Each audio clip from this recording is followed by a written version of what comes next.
Hello everyone, Ron here from L.T.L Tutoring Central, and I am back with Shakespeare and another sonnet. This one is Sonnet 116.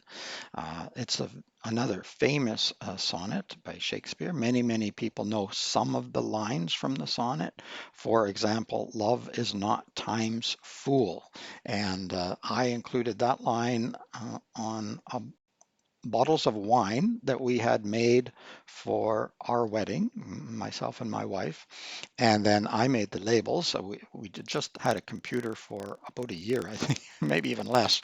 And I learned how to print off some labels, and we put labels. And that was one of the things that was on the label because I love that line of the poem. You'll see it as we go through the sonnet. I'm going to go through the sonnet myself first and sort of just give general comments about it. I'm not going to get too academic as we go through. You can look for metaphor and personification. I do mention hyperbole. It's throughout the sonnet. There's alliteration, there's assonance, there's lots of figurative devices that you can look for as we go through, but I'm not going to dig too deeply. I want to make sure that we enjoy the sonnet and get the feeling and the imagery. Plus, there's many different ways of interpreting. I think there's a main theme, but then there's other interpretations. I love how the sonnet can apply to many different relationships and people.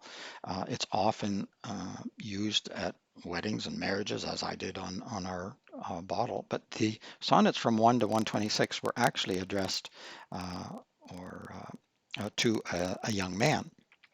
And it may have been advice in some cases. All the sonnets are a bit different, of course, but it could have been advice about uh, the strength and power of everlasting love. In this case, I would suggest, but you can let me know your thoughts afterwards if you like. Also, if you want to know more about my private tutoring service, I teach at the big table here if you're local, online if you're not. And so I can teach anyone in the world, which is amazing. Just shoot me an email. I'll send you more information. And or we can have an online information meeting. I lost track of where I was going there because I just thought I meant to mention that there's a personification used throughout the sonnet, particularly with time and love. So you might really want to pay attention for that as well. After I go through briefly, there's a real treat. It is there's going to be a slide with Dame Judi Dench reciting these lines much more artistically and beautifully than I do. But I think it's worthwhile having a look to understand a little bit about what's in the sonnet before we hear her amazing performance so that you can fully understand it and get even more out of it. I think that's good. When I listen to music, sometimes the first time I listen to a song, I don't understand the lyrics. Actually, I can listen to it many times and still not understand the lyrics. If I read the lyrics and then go back to the song, I'm going to understand a lot more, and I'm going to not only understand the lyrics, but probably get a lot more out of the emotion, out of the musicality of it, the instrumentation. It'll all sort of come together. So that's why I think it's a good idea to have a quick look at the lines and maybe a few comments before we hear the beautiful performance of Dame Judi Dench. We have her on the channel already, and we have Peter O'Toole. So these amazing actors really know how to read Shakespeare or recite Shakespeare, not necessarily read it. Remember, Shakespeare is intended to be performed, actually, and but you get a lot more of the, I think, emotion and the feeling. And Dame Judi Dench does an amazing job. All right, I think we're ready to go. If you haven't pushed the subscribe button, I don't know why. It doesn't take very long. It helps the channel a lot. Thank you to everyone who has subscribed and commented, and I really do appreciate it. So let's keep this going. Sonnet 116, let's go. Just a quick reminder of what a Shakespearean sonnet is. A sonnet is a form of verse with these main characteristics, generally one stanza of 14 lines, usually written in iambic pentameter. Iambic foot is an unstressed syllable followed by a stressed syllable. Pentameter is 5 feet. Structured in 3 quatrains. So 3 sets of 4 lines and a final couplet. So you have 2 lines at the end. And then the rhyme scheme is generally A, B, A, B, C, D, C, D, E, F, E, F, G, G. If you don't know what that means, you can send me an email. and I'll do my best. The final rhyming couplet often sums up or gives a surprising twist. There are, of course, variations. Um, I don't think you need to get too caught up in all of the technical terminology. We're looking here more at a bit of the rhyme scheme, but the feeling, the meaning, the enjoyment, the entertainment of it. Let me not to the marriage of true minds admit impediments. Love is not love, which alters when it alteration finds, or bends with the remover to remove. So when two minds come together, I think that's great wording because it can be used for any connection between two people. It can certainly be a literal marriage, but it can be many relationships. And uh, he's not admitting impediments and suggesting that love is unchanging, unbending. So when situations change, when the other person changes, perhaps, uh, that love stays true. It stays strong. Strong. It doesn't alter, even if there's alteration in other areas, let's say. Oh no, it is an ever fixed mark that looks on tempests and is never shaken. It is the star to every wandering bark, whose worth's unknown, although his height be taken. So again, the idea of a love not changing, not altering, it's constantly fixed. It's like a star that guides sailors in their ships or boats, the bark, um, that looks on tempests, so storms, and it's never shaken. So whatever trials and tribulations this love or this relationship is going through, it doesn't change, it doesn't shake the strength of that love. And no matter how high the waves, for example, I'm just trying to sort of draw out some of the wording here, but there's many, many interpretations. But I think uh, the, the main theme is that this love is eternal and strong and not going to be shaken by a storm. Love's not time's fool, though rosy lips and cheeks within his bending sickle's compass come.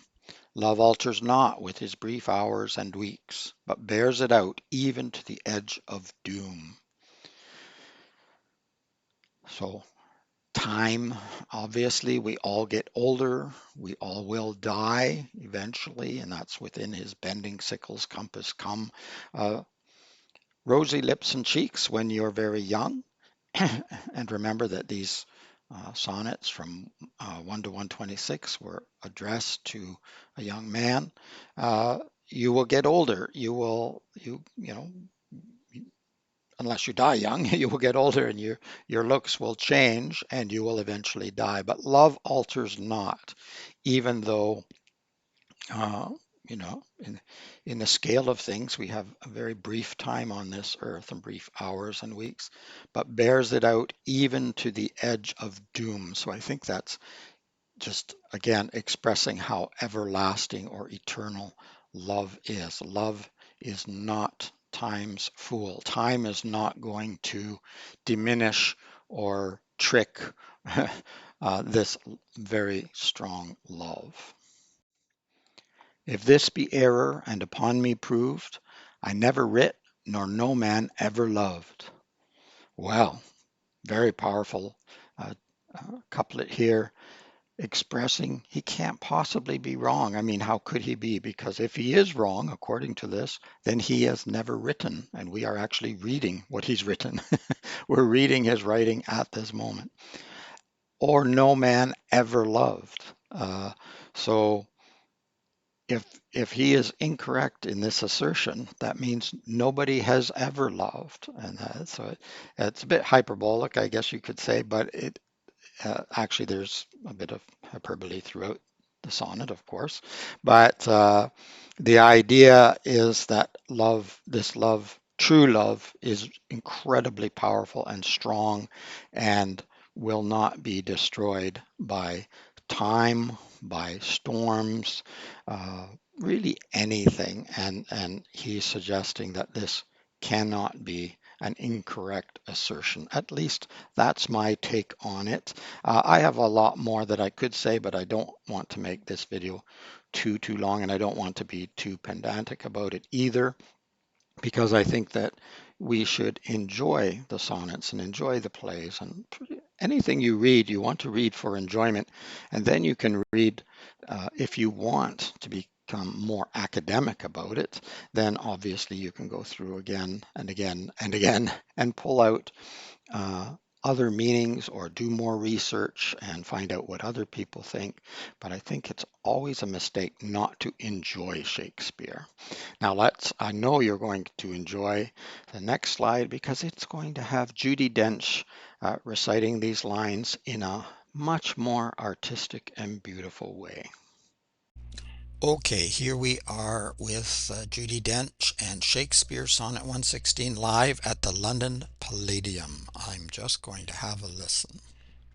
Let me not to the marriage of true minds admit impediments.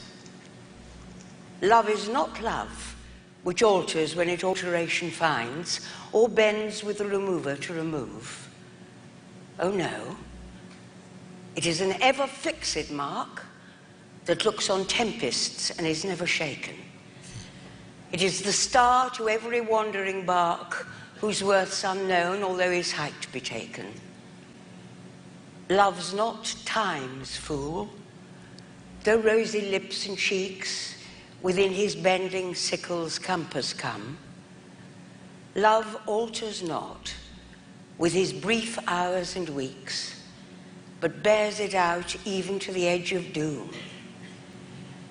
If this be error and upon me proved, I never writ, nor no man ever loved.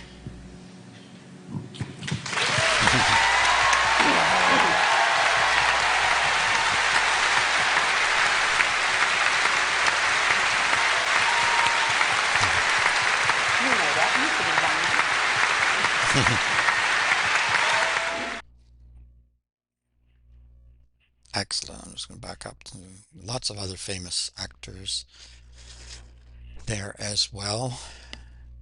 Amazing. Really, really amazing. Always love to hear her voice. I actually watched an episode of As Time Goes By last night. Happened to be playing on one of the stations on my television. So I don't watch regular TV that often anymore, but they were showing a repeat of one of those episodes. It was great. It was great fun. This is just beautiful, really beautifully done. There you have it, Sonnet 116. I hope you enjoyed it. If you did, be sure to hit a like on the video. And I'm trying to stave off a cough here. Didn't quite do it.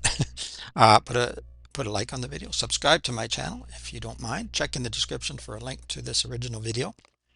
And also, of course, you can comment. And if you're interested in learning more about L.T.L Tutoring Central, my private tutoring service, of course, you can send me an email. Check out the website as well. The links will be below.